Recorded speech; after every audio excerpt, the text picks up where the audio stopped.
umusanzu w'umuhanzi umusanzu w'umuhanzi umusanzu w'umuhanzi nuwo kubaka abantu umusanzu w'umuhanzi umusanzu w'umuhanzi umusanzu w'umuhanzi muze wubaka u Rwanda.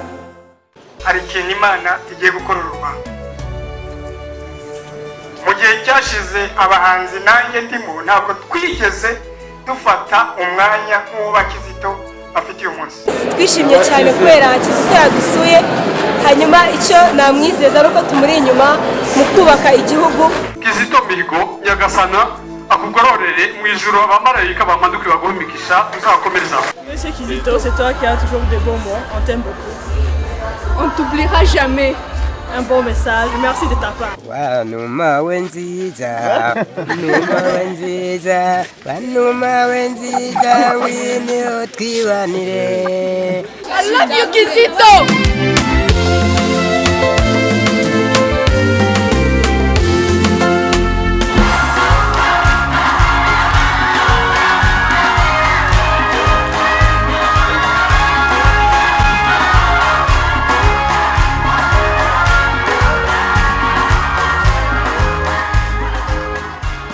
Muraho, my name is Timothy. I like to watch Umusaza Umuhanzi on Rwanda TV every Tuesday at 10 p.m. Icyo tugusabye Mana nyir'ububasha n'ubushobozi nuko twazongera tukabonana n'abacu mu bwami bw'ijuru. Muraho, nitwa Patrick Nyamitari, umuhanzi nyarwanda, nkunda ikiganiro umusanzu w'umuhanzi kuri televiziyo Rwanda.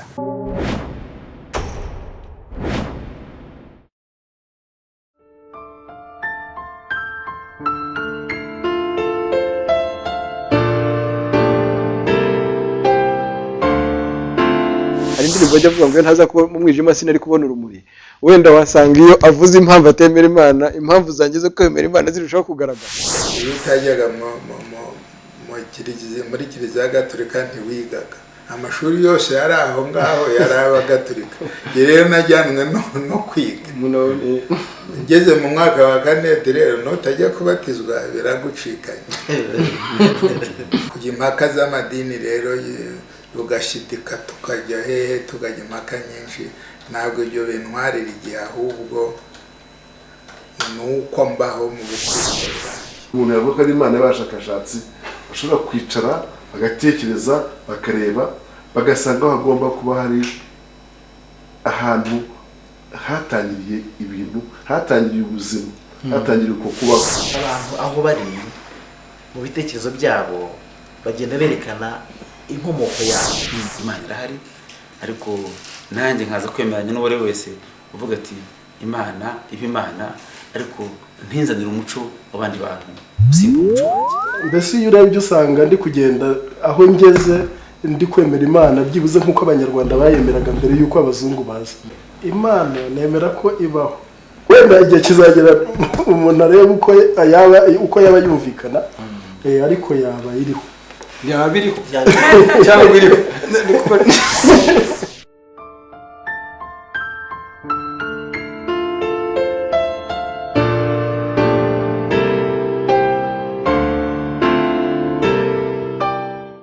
Hari ikintu nshaka ko mufti nako sheikh mufti birakomeza uvanaho u Rwanda gusa. Mufti byo biraguma u Rwanda n'uri mu mirimo yashabukira mu gahuta, ariko mufti ryo riguma.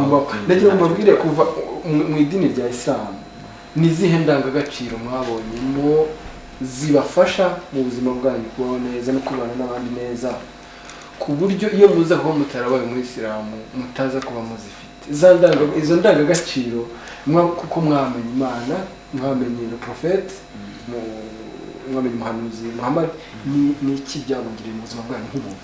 Murakoze cyane. Ni ikibazo nsubiza rwose kinkoze ku mutima. Muri Islam buriya ubwiza nabonye mu nje bwiti cyanjye, kuko ababyeyi nabigizemo uruhare nk'abayisilamu, ariko nshimishwa nuko nanjye nagize gushaka kumenya ibyo ari byo. Hanyuma nza gusanga urugero Aburahamu ariwe intwaro zikomokaho. wenda mfata batatu banyuma, mfata Moses ariwe Musa, ariwe Musa iwacu muri Islam. Sanga umunsi umwe Imana yarambwiye ngo kwaturiza inkweto zawe kuko yari ahera. Hanyuma nza gusanga muri Islam nkizikwaturana n'ubu ngubu ngiye kwinjira ahera. Ndavuga nti rero ijuru nimba ari ry'abayoboke ba Moses nzajyana nabo. Hanyuma nza kureba Jesus ariwe Isa iwacu muri Islam akebwa ku munsi runaka nyuma yo kuvugwaho. Hanyuma nsanga iwacu muri Islam babukeba nyine kuri uwo munsi exact. Ndavuga nti ijuru nimba ryagenewe aba Jesus, of course nzajyana nabo kubera yuko ntabwo nkiba ku mutima ahubwo ku cyo nambariyeho. Hanyuma nza kureba nanone Muhammad nanone ukomoka kuri Ishmael, Moses na Jesus bakomoka kuri Ishaq, bose baba kuri Ibrahim. Ndavuga nti ibyo byose wenda mwemera nk'intumwa yanjye n'izindi nkuna zo nazemera Jesus ndamwemera na Moses abantu byanze bikunze. Igikomeye cyane buryo umuntu agira ubwoba naho azajya muri ya minsi atazaza abagiye. Ndavuga nti rero ungiye nahamenye ijuru rirahari zagezwamo na Moses na Jesus na Muhammad. Numva ndaryohewe rero ndatuza ndavuga nti ndahaguma ahangaha cyane. Mu kubana n'abandi noneho rero muri relation zimwe niba no kubana n'abandi ukaba byongeye no numvisemo indangagaciro nyinshi, numvisemo kwicisha bugufi kwa kuri matubwiye Musa kuramo inkweto, numvisemo ibintu byinshi nakwita ahubwo imigenzo myiza cyangwa ndashaka noneho rero impact bigira kuri mugenzi wawe iyo muri kumwe mu bantu. Arashimira cyane kandi nkanashimira umuvandimwe wa Musenyeri Kurini kuko ngiye navuye kwiga muri Libya, narangije kwiga mu 1987 ariko niyemeza gutaha ngeze mu Rwanda mbonye ntabyishimiye ndigendera muri uwo mwaka 87.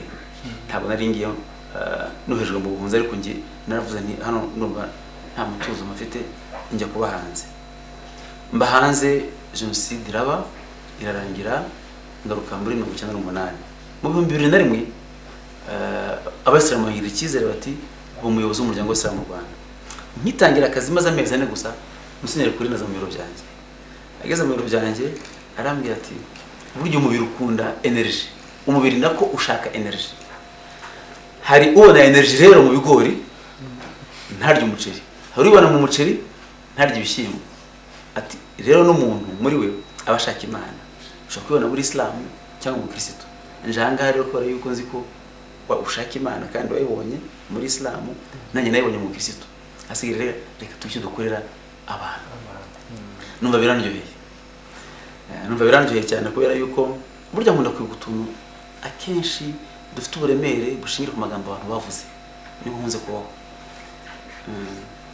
Nibuka amagambo abantu bagiye bavuga, abantu bagiye babara, abantu bagiye bagira gahinda, nibuka gahinda kanje, nibuka umubabaro wanjye, nibuka kwiga bimvunye, nibuka ko ndangije kwiga primaire maze kwibaza yuko bidakishoboka kuziga segonderi, iyo ntigira Imana mu Kadafi yubaka centre ntari kwiga segonderi, hanyuma bikaza kumbyarira kujya mu ndege ndavana abantu bangiriye neza.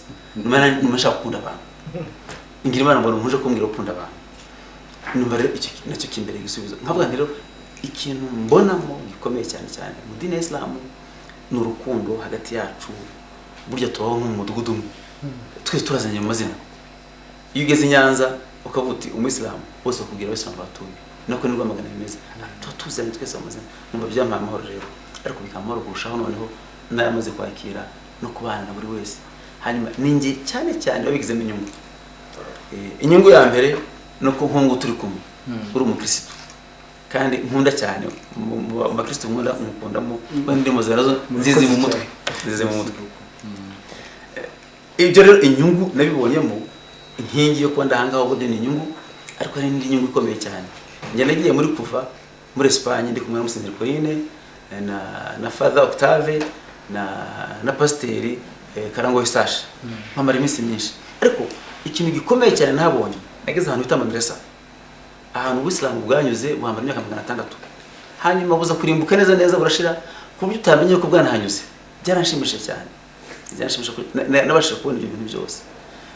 Uwo mubano wanjye n'abavandimwe b'Abakristo biza kungeza kuba mufti wenyine wo muri Afurika wagiye inshuro nyinshi muri Amerika na n'ubu nkijyayo buri munsi.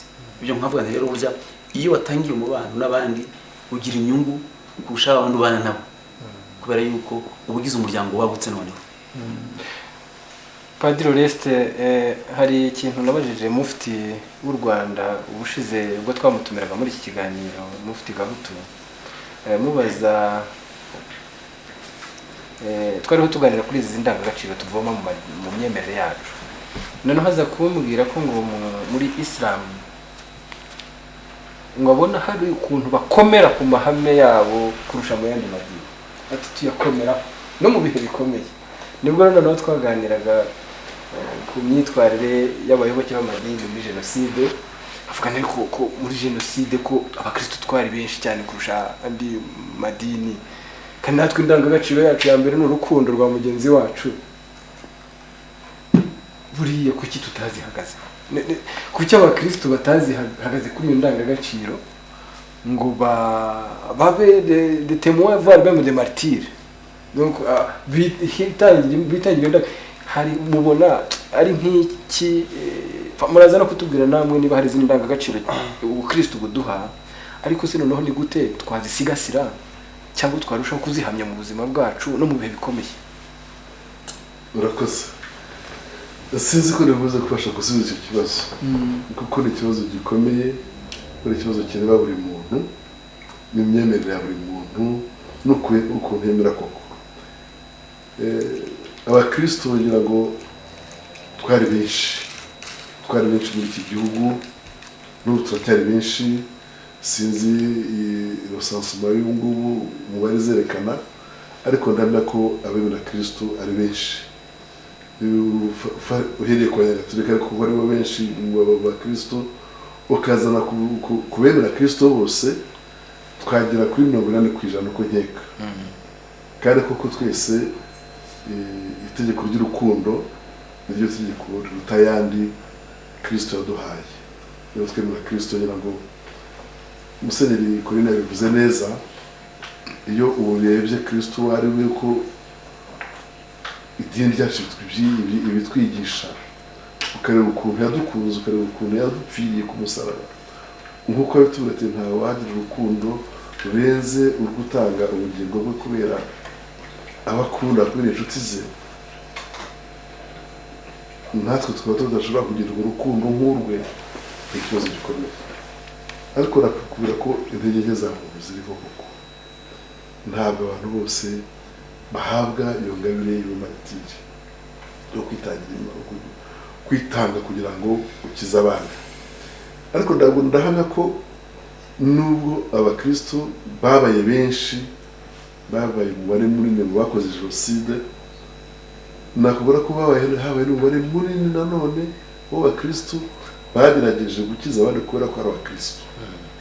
Kuko ibyo ntibabivuga cyane, ariko twagombye kubyemeza. Twagombye kwemeza ko hari abantu benshi bapfuye batagombaga kwicwa, bivuze ko bagomba kwicwa ukurikije ideoloji y'abicaga, ariko bakaba barishwe kubera ukwemera kwabo, kubera ko barwanye kuri bagenzi babo b'abakristo. Hari abamenyekanye, iyo bavuga Felicita ku Nyundo, bakabwira Padiri Nyaneza Yohane Bosco i Mukarange, hari umupadiri numvise bari mu bice bya Ngororero, mu karere ka Ngororero, nawe baba barapfuye. Hari abantu bapfuye, hari n'abandi nzi bitangiye abandi koko batapfuye, bakaba bariho ariko bahisha abandi bakabarwanaho. Nta kindi biteye ari ukwemera kwabo. Abo rero babayeho, tujye tubyemeza, tubarokonese. Ndabonye nayibuka ifite ukuntu ishaka kubashyira muri les justes, nabo bariho. Ibyo rero biriho kandi nabo n'abakirisitu. Ariko rero nyine nk'uko nakubwiye, hari imyemerere, hari ababatijwe mu kintu cyo bita ubu ikigare, bagiye mu kigare badafite ukwemera gushyitsi. Ndakubwira uko de vue sociologique mu byerekeranye n'aya masomo yiborezamo abantu uko abantu babayeho. Iyo ufashe abantu bari mu idini iyo abantu bakiri bake baba bakomeye ku idini cyane bunze n'ubumwe, ariko bamaze kuba benshi bwa bumwe busa nkaho bugabanutse bukadohoka. Bakoze rero ubushakashatsi bwerekanye yuko mu bantu bari mu idini iyi n'iyi, urebye abakurikiza ibyo idini risaba bagera nko kuri 25% muri rusange. Ndavuga ubushakashatsi bwakorewe mu bihugu by'Uburayi, kera nabwo ubu byaragabanutse 25 n'ababona, ariko usanga ubundi nk'ibacanga bavuga ko ufashe nk'umugaturika ukareba abakora abagikurikiza amabwiriza y'idini koko wasanga na 25%. Muri 25% nanone ukongera ugashakamo abakomeye ku idini ku buryo bw'umwihariko wasanga na 25%.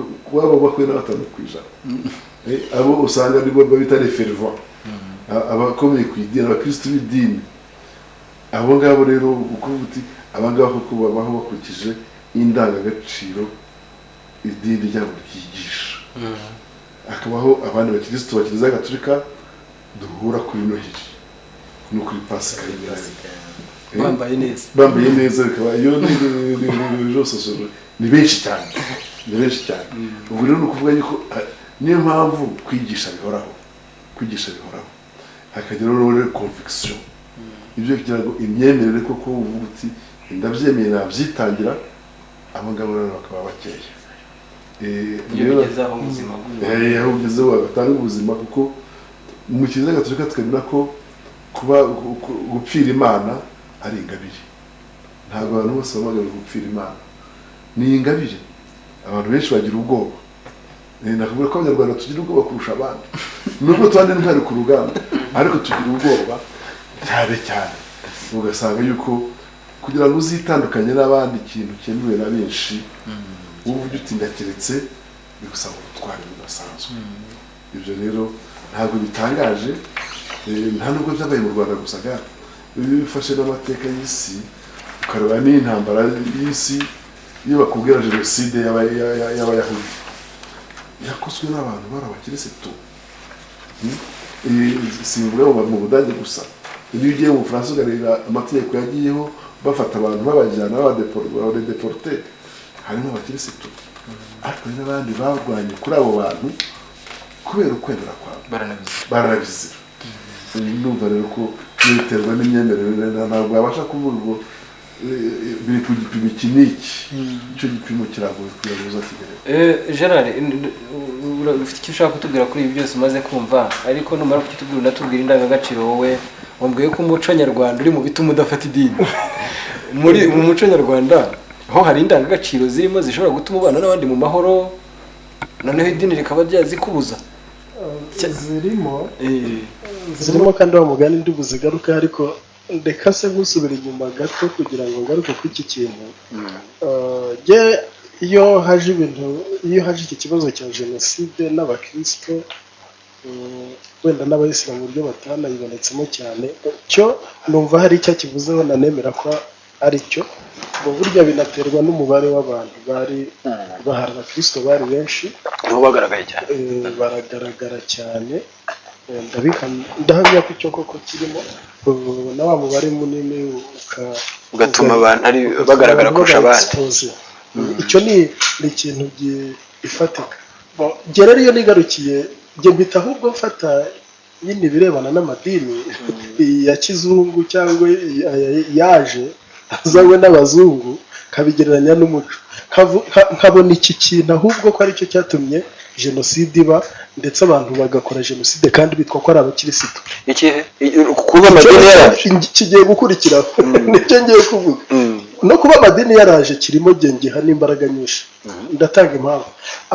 Jenoside iba, abantu bundi bari barabaye ibyo ntazi. Reka nsobanura icyo ntazi.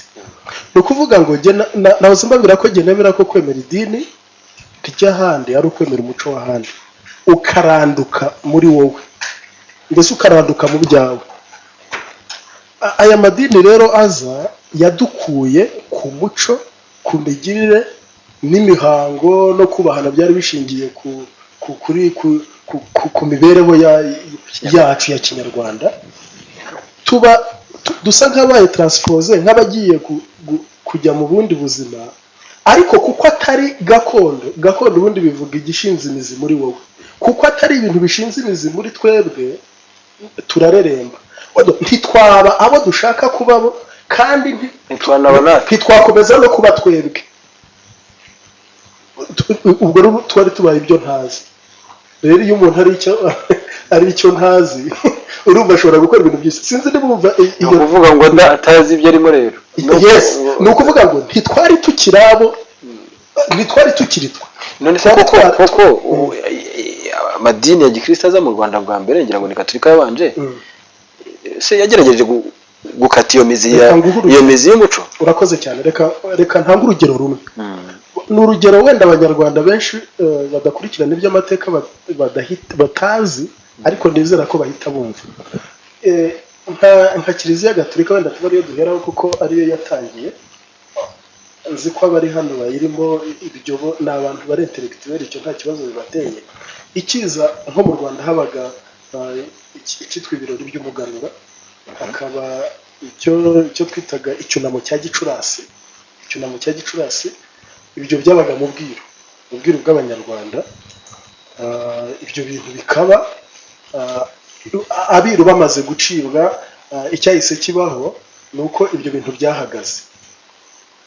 Nkundire ndafata akanya katari kanini, ariko gashobora gutuma wumva igitekerezo afite kw'iki kintu. Nko mu cyunamo cya Gicurasi abanyarwanda bakoraga icyunamo cya Gicurasi, naratangaye kuko igihe nari ndi kwiga iby'umuco nyarwanda nasanze neza igihe abanyarwanda babaga bari mu cyunamo cya Gicurasi gihura n'igihe tuba turi mu cyunamo cy'inzirakarengane za jenoside yakorewe Abatutsi. Gicurasi kandi ari mu kwa gatanu. Ubwo nyine harahita haza ikindi kibazo cy'uburyo ikibariro gakondo cyangwa karandiriye traditionnel yari ikoze, kuko mu abanyarwanda bo uko babaraga umwaka bitandukanye n'ubu. Bari bafite karandiriye kameme, bari bayifite itanditse, ariko wibuke ko cyambere umwaka bawutangiraga mu kwakira imbuto. Urumva ari nayo mpamvu witwa umwaka imyaka, bivuga ngo babaraga imyaka bakurikije saison d'agriculture, ibihe by'ubuhinzi. Ukwezi kwabo kwa mbere kukaba ukwakira, sibyo?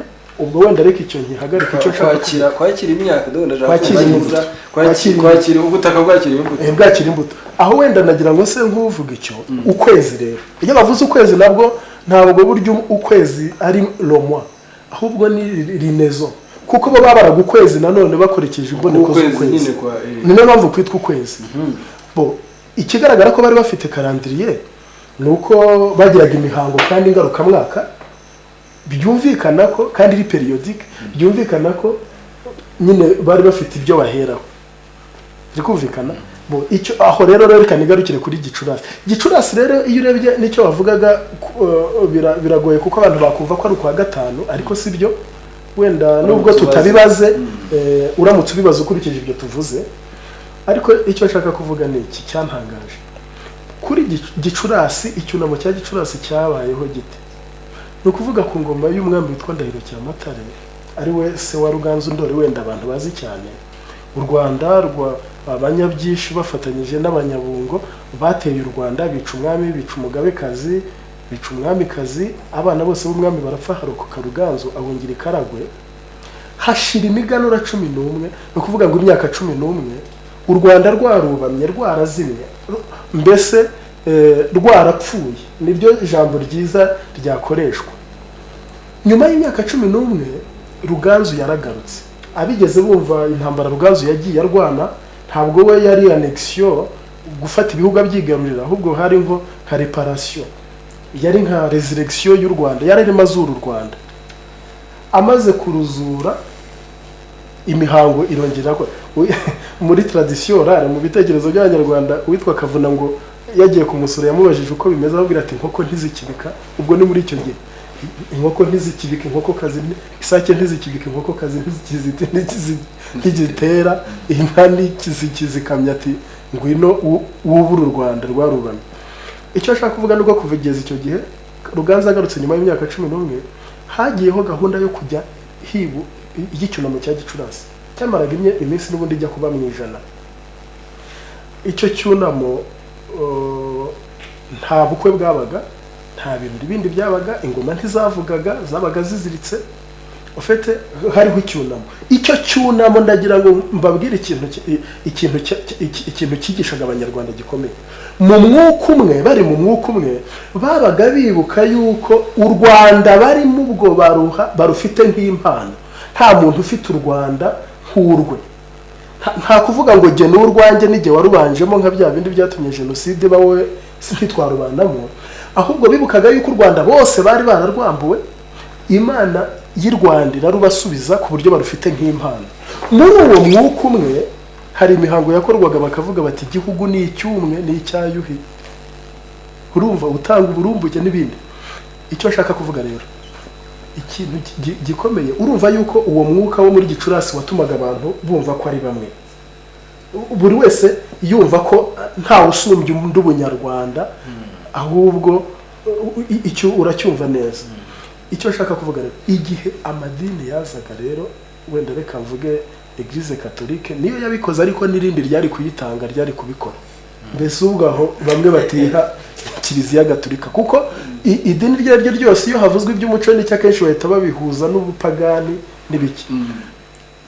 Ikuraho ubwiru, ahubwo haza ibindi bintu byitwa kareme, nabyo biba n'ubundi urebye muri periode imwe, igisibo mu kwa kane, ariko bidafite ubusobanuro bwimbitse bushinze imizi gakondo nyine mu bantu.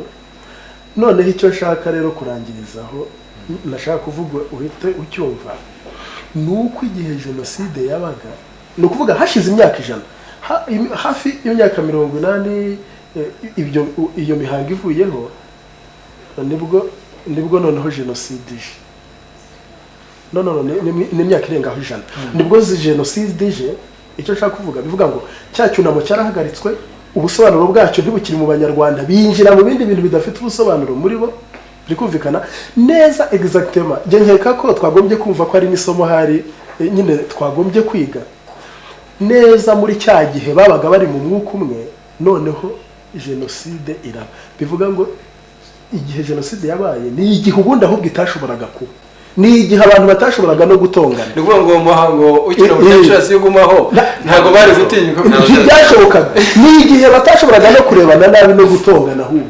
Ariko hari ikintu, ariko kamwe mu Kristo buraje butwigishije gukundana no kubabarira no kubaha ikiremwa muntu. Migo, ntabwo wibuka yuko Abanyarwanda bahanaga inkana mbere bakanywana. Iryo tegeko ubundi ntabwo ari itegeko ryigishwa n'ubukirisitu. Gukundana hari n'igihe twirimita, ugiye mu ese ukeka ko Abashinwa bangana, ukeka ko Abahinde bangana, ariko wenda twe dufite icyitegererezo cy'umuntu wagiye akanadupfira. Reka rero mbwira ikintu iyo uje mu bintu icyitegererezo, reka nkubwire twebwe na Gandhi afite imyumvire myinshi myiza y'amahoro n'urukundo n'abandi bantu b'abandi madini, ariko wenda twebwe nk'itsamagambo gusa dufite ubuhamya. Reka nkubwire ubuhamya bw'Abanyarwanda rero. Abanyarwanda bari bafite umutabazi muziko n'ubundi bivuga le sauveur. Umutabazi buri iriya kiritire y'abatabazi cyangwa yo kuba umuntu yarakundaga igihugu, agatanga amaraso ye kugira ngo ayo maraso abe umuvumo kubo amen ku mwanzi w'igihugu. Umutabazi mu Kinyarwanda yari umuntu witangira abenegihugu be, abavandimwe be, akaba umwana w'umwami, akaba umwami cyangwa ufite aho ahuriye n'umwami, akaba yatanga amaraso ye kugira ngo abe atera umwaku abanzi batsindwe, abumugisha kuri igihugu cye. Abanyarwanda bari babifite, niyo myizere bari bayifite. Urabizi ko bagiraga abatabazi, ariko bakagira umutabazi witwa Kibogo. Kibogo umutabazi bakaba ari umuntu no mu bwiru yabaga hari inzu yitwaga iya Kibogo. Kibogo akaba ari umuntu ngo yigeze kuvuga igitekerezo Abanyarwanda bavuga ngo Kigwa ageze mu mubari yahasanze abantu bameze nabi, ariko kandi nawe ntiyaramerewe neza, ubwo ndi kubivunagura. Imana ibonye ari abo gupfa ngo ibohereza umutabazi Kibogo, aza ku ruhembe rw'imiheto arababwira ati nyamara ni Imana ibantumyeho, icyo muzasaba Imana niba ari cyiza muzagihabwa. Ibyo bintu abanyarwanda bari babifite. Noneho ngo abagome bo mu bari baramwica bamubamba ku giti bakoresheje ibyuma bisongoye, ariko Imana nanone iramuzamura imujyana mu ijuru. Nabo bakavuga ngo iyo u Rwanda rugize ingorane ngo Imana yohereza umuzimu w'umutabazi akajya muri umwe mu bana b'umwami agakiza igihugu. Bivuga ngo na cya gitekerezo cy'umumaritire cyo kwitangira igihugu bari bagifite, kandi bakavuga yuko ari bagikura ko ari imbaraga, ari umuzimu, ari umwuka, esprit ya Kibogo, wa wundi woherejwe n'Imana kera mu mubari iburasirazuba, mu ruhande rw'iburasirazuba, ni nko muri Edeni.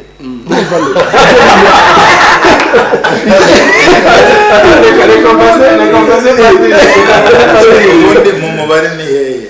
Mu mubare ni muri kiriya gice cya parike. Icyo ushaka kuvuga, abanyarwanda twari twihagije, dufite byose dushobora kubakiraho. Ahubwo ikibazo ntitubizi, nizo ndangagaciro zihari. None reka urumva wemera rero Imana sinigeze avuga ko yemera Imana.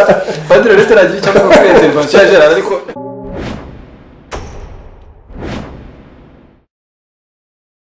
ni byiza kumenya gushimira, ni byiza kumenya gushimira. Nitwa Jean Pierre Runyurana, nkunda ikiganiro Umusanzu w'umuhanzi, gikurikirane nawe maze ubaka amahoro mu bantu.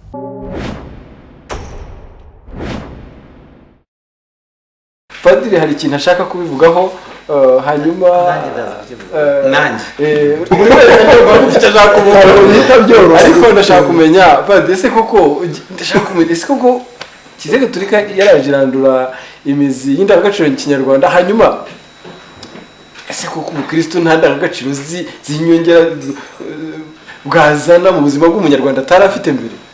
Murakoze, ndagira ngo baze gace ku byo iyo mugabo amaze kuvuga. Muri iki kiganiro ndashaka ko turimo kuvanga ibintu.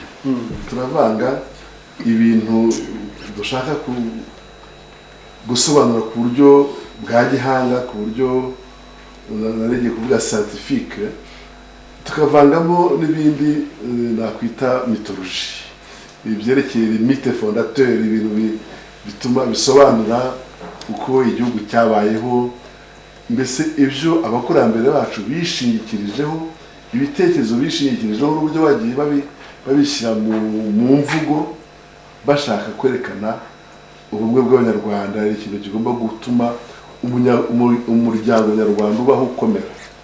Ibyo ni ibintu bisanzwe biriho n'ibihugu byose, mu bantu bose babaye bagira intekerezo zituma bagira ubumwe, zituma igihugu kibaho.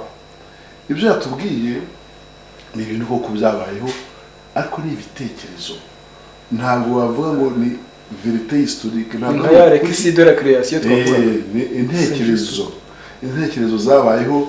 Ibyo rero dufashe intekerezo tukabigiraho ko ari igisobanuro cy'ibintu, ntabwo ari byo, ahubwo izo ntekerezo ziba zifite icyo zishaka kwigisha kigomba gutuma abantu babaho koko. Ariko Padiri Nakacibuja, niba numvise niyo mugabo neza, yavuga ati koko ni ibitekerezo, atari ko biri hose kimwe n'ibindi nabyo ni ibitekerezo.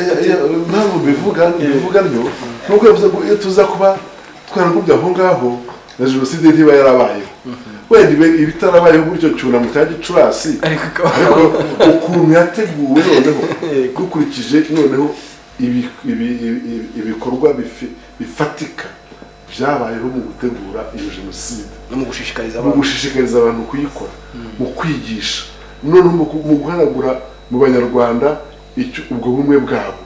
Ni ibintu byigishijwe ni ibintu byabayeho byateguwe byagombaga kuba iyo ukurikije uko babigenje inyigisho imyitozo yatanzwe n'ukuntu ari ibintu bitahubukiwe ni igikorwa cyari cyarateguwe neza.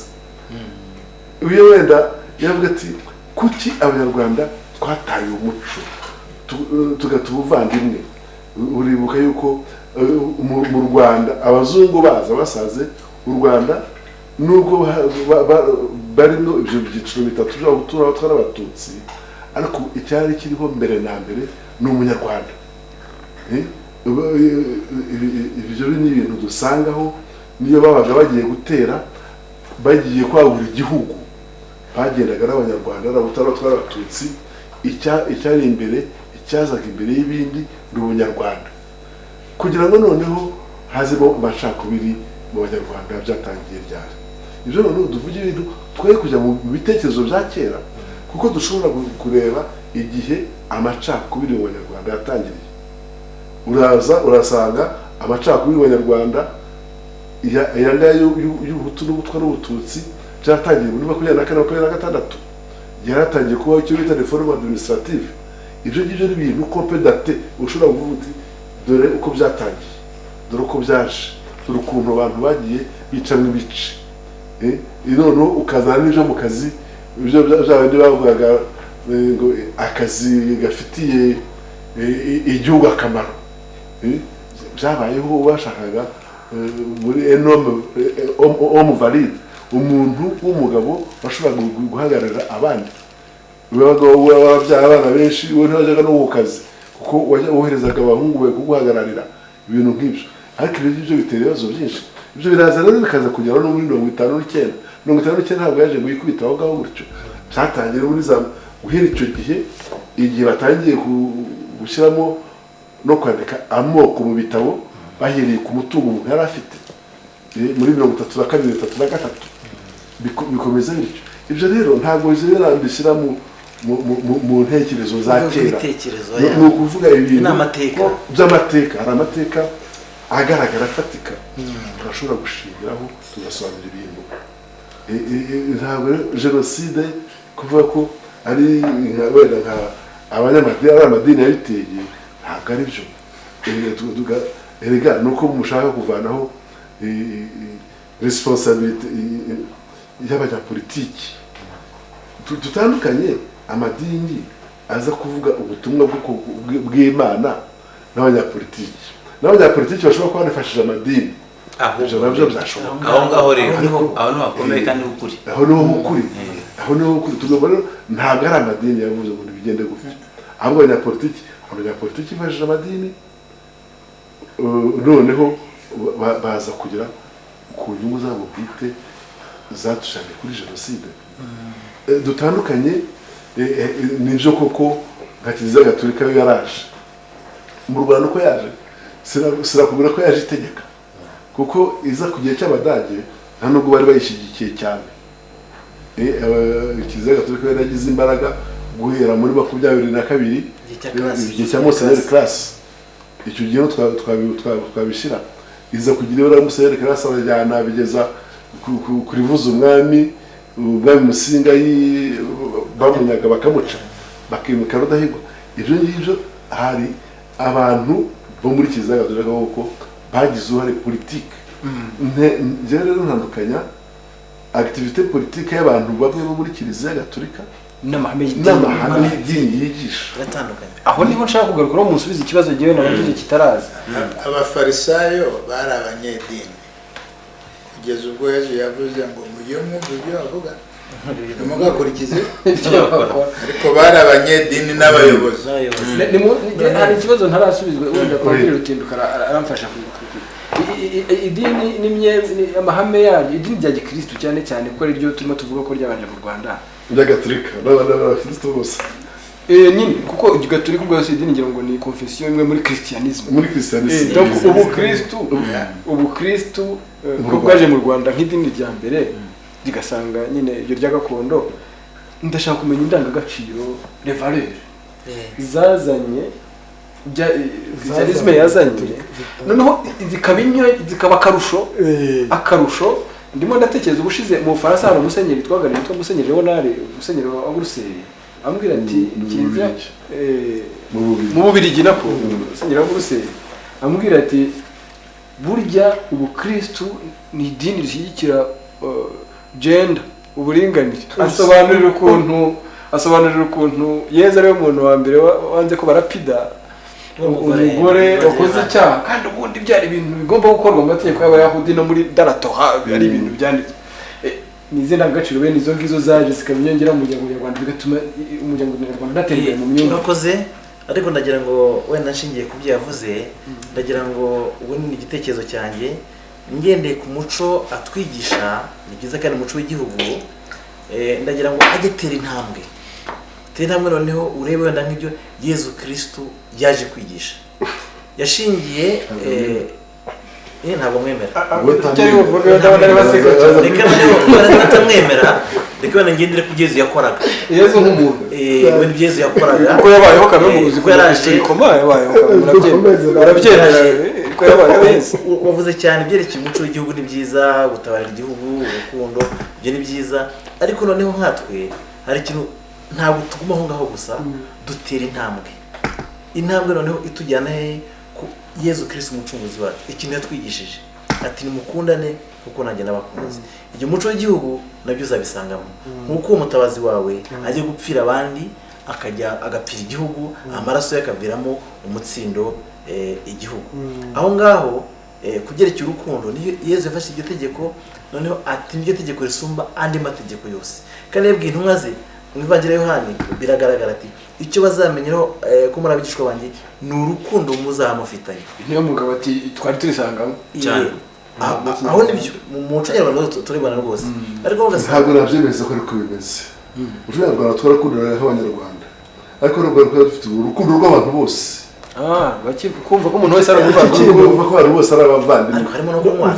kumwana ariko ko abanyarwanda hamwe umuntu w'inshuti mushobora kumwana niyo mugabo icyo nakivuga mukigarutseho wenda mutari kukigaruka ariko reka se nkukivuga ntabwo ari uburyo bwo gusenya amadini nemera ko nyine hari urwego umuntu ageraho akaba afite ibyo yemera igihe kikaba cyagera akabivaho akajya mu bindi cyangwa akajya ku rundi rwego ariyo mpamvu abantu bamwe bahindura amadini jewe nkaba nta dini nyifite nta dini ndimo rwose kandi abashobora ari ikintu wahisemo agenda hamya ko uko mbibona kandi nkaba afite ibihamya bifatika gutya ashobora kuvuga yuko urugero rwiza rwo gukundana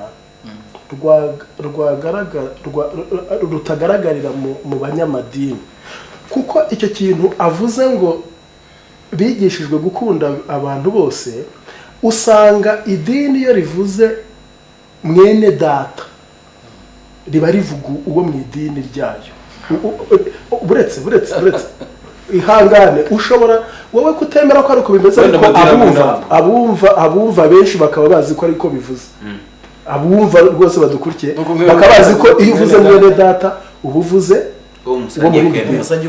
ikindi kintu nk'ubu sinabura kubabwira yuko ntangazwa na eforo leta y'ubumwe bw'abanyarwanda ikora yo gutuma abantu baba bamwe iyo urebye n'urwego abantu bagezeho barenga ibintu by'amacakubiri y'amoko sava umuhutu ashobora ubwo bita umuhutu barashyingirana ariko ugasanga ku madini hari imiziro igihari yo gushyingirana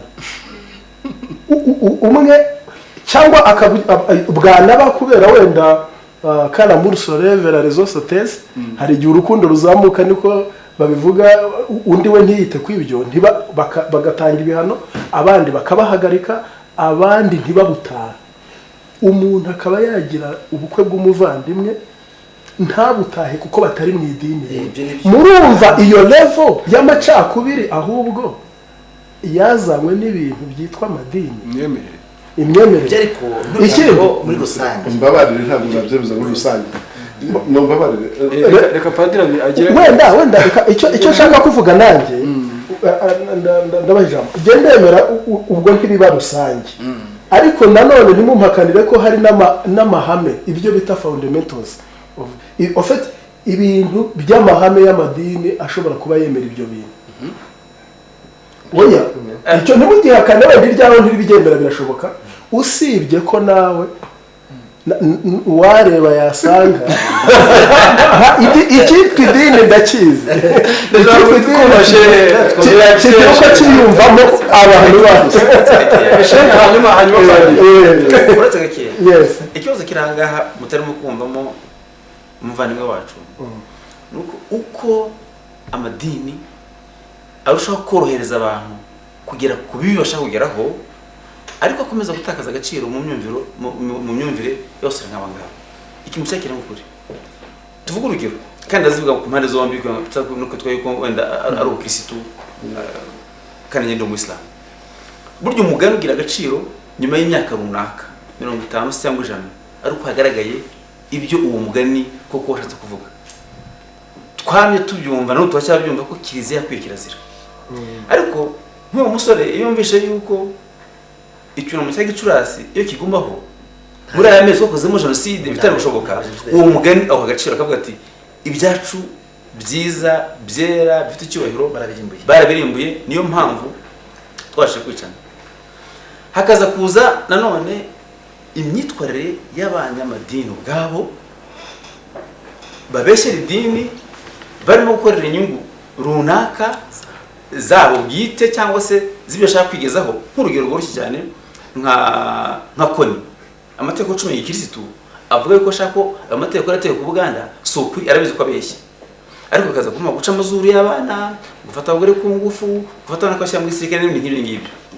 Dutari ntabwo twimigakeye ukaza ku Bayisilamu. Urugero filime igasohoka muri Amerika ikozwe n'abantu 2 cyangwa se 3, ukica ambasaderi muri Libya, ubukoze ikosa rikomeye cyane kubera yuko uyu muntu wishe nta rora afite muri iyo filime, ariko kubera yuko ushaka yuko iryo dini ushaka gukoresha mu Misiri rizagufasha mu matora ataha kuzayobora igihugu ukoresha rya dini ryawe.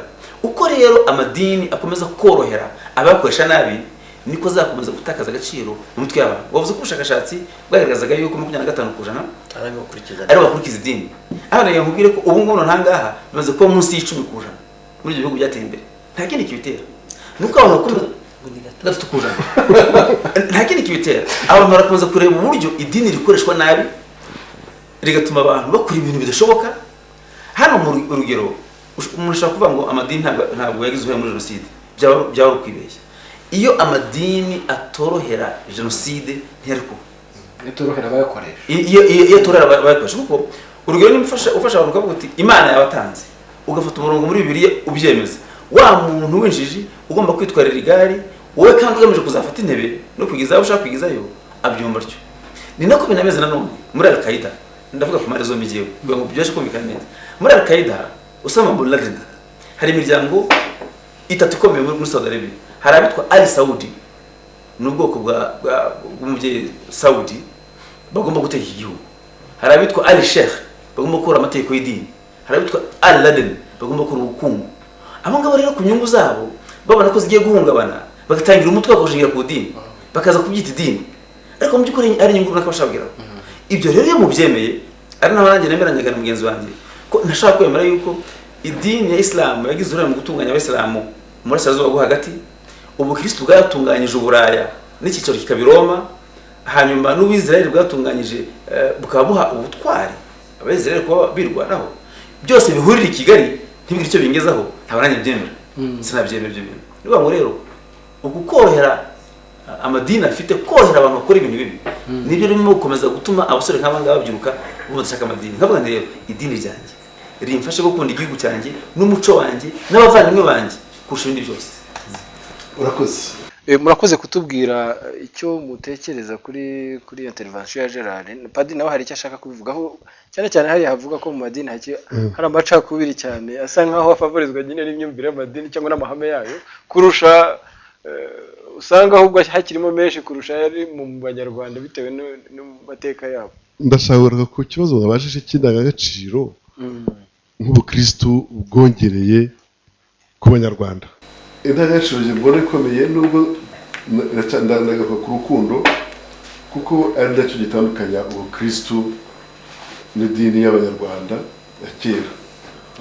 urukundo itegeko ry'urukundo kuko aho dutandukanira nuko Kristo atubwiye ati muzajye mukunda ndetse n'ababanga mukunde n'abanzi banyu ntabwo mu nyigisho z'abanyarwanda ibyo nigeze byumva harimo kwihorera ahubwo ubanza ahubwo ugomba kwihorera ingome mu kinyarwanda bavuga ingome idahoye ni igicuma niko bavuga twebwe rero Kristo aratubwira ati no umuntu nakwita kwitama utege n'undi musaya aho ni ikintu usanga mu bakristo gusa yuko batagomba kwihorera bagomba kubabarira icyo kintu cyo kubabarira ni ikintu ni indangagaciro ikomeye ya Kristo tudasanga mu banyarwanda kumutera ukurikije ibyo ndavuga inyigisho ni inyigisho ibyo twita amahame koko ibyo ni ihame rikomeye riranga umukristo abakristo banafite urukundo rugomba kugera aho ngaho baba bataragera ku nshingano zabo iyo ni inyigisho imikirire imikorere imibereho y'abakristo kuko ibyo duhuriyeho tuvuga Yesu Kristo barabyemeje muri ecumenisme abakristo rero bataragera aho ngaho ntabwo baturagera ku Kristo bw'ukuri ikibazo nuko rero benshi rero muri nibo benshi ndabyemera abameze cyane benshi ndabyemera rwose ndabyemera ko mu bakristo hari benshi bataragera kuri iyo nshingano y'urukundo rw'umwanzi wabo n'urukundo rwa mugenzi wabo ukaba ari ruke akaba ariyo mpamvu twicana ikibazo kirimo gikomeye ikibazo kimumerera aho ngaho uyu mwana w'umuhungu yavuze ati mwibaza ko abashinwa badakundana nageze mu Bushinwa izo mana zituruka ahandi nk'uko ngubu ariko bifata hano mu Rwanda zo ntabwo bazemera bafite imana yabo y'imvura bafite imana y'umuriro bafite imana y'urugamba ariko ntibaza kuza kwa super power ntangaha urukundo bakundana abashinwa burya niba abantu bazi neza yuko aho bari hose ku isi idolari bakoreye rijya mu Bushinwa nubwo bakunda igihugu cyabo buri gihugu ntabwo ari imisozi n'ibiti igihugu n'aba hanyuma rero ikibazo kirimo ntangaha nuko turimo kuza kubona buri munsi uko bwije uko bukeye amadini arushaho gukora ibikorwa bituma urukundo muri bo rutagaragara urugero rworoshye kandi sino ntanga noneho intambara yo mu Bufaransa hagati y'abanyagatolika n'abaporoso ni kera cyane ibyo rero turabizi izo tuzino ntanga dufite ubuzima zo mu Bwongereza nanone Irlande turimo kuzireba dufata Syria no ntanga abashiya n'abasuni igihugu barakirangije ibyo byose rero igihe amadini yaje ataratera intambwe nk'abayoboke bayo twebwe ngo dutere intambwe tumenye yuko uko byagenda kose idini rikugeza aho urengera igihugu cyawe kurusha ibindi byose urengera umwana igihugu kurusha ibindi byose of course rero gutera intambwe bigere ku isi hose birakomeza kuzana ikibazo cya buri munsi mbibutse ikintu kimwe umusinzi ukora nyakoze muri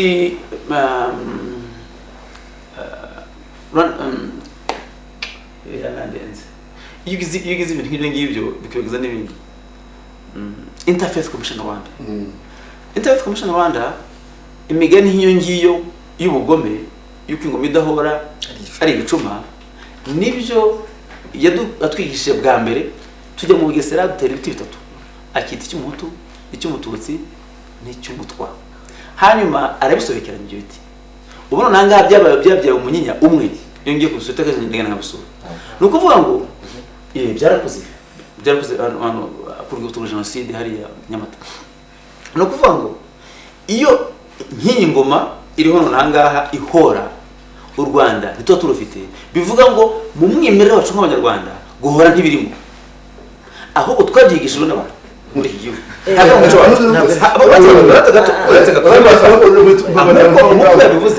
mwabyise intekerezo nizo zibyara ingengabitekerezo burya hanyuma ingengabitekerezo nizo zishingirwaho mu muco w'abantu hanyuma abataye umuco buryo bararimbuka kubera ko twataye intekerezo zacu ziduha ingengabitekerezo nyarwanda runaka itagira kwihorera kuko ibi bintu leta yacu ikoze nangaha iyo bijya ko bitari umuco w'abanyarwanda byari gufata uko utihorera iyo bijya ko atari umuco wacu ntibyari gushoboka burya kuvuga ngo ingoma itihorera ni igicuma si umuco w'abanyarwanda ni ibintu abantu bazanye mu kuri mumbabarire rwose Kabange nshaka kuvuga ku cyavuze rwose icyavuze mufite ntabwo nkemeye twibuke ko umwana yabaga aguye umwana akaza akirukanka kugenda hasi cira hango horera umwana agacira hano ryabuye ukaryasa agaceceka iyo ni imigome ibyo ni ibintu tuzi mu mateka y'abanyarwanda umwana umutima wuje urwango uhamatuka rukamaraso niyo migani y'imigome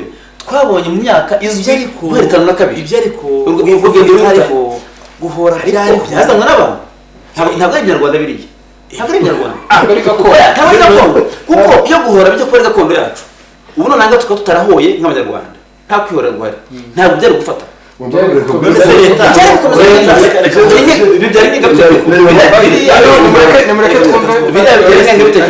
iyo leta ivuga iti uwishe mu mwice mwese mu mwice ntibari gupfa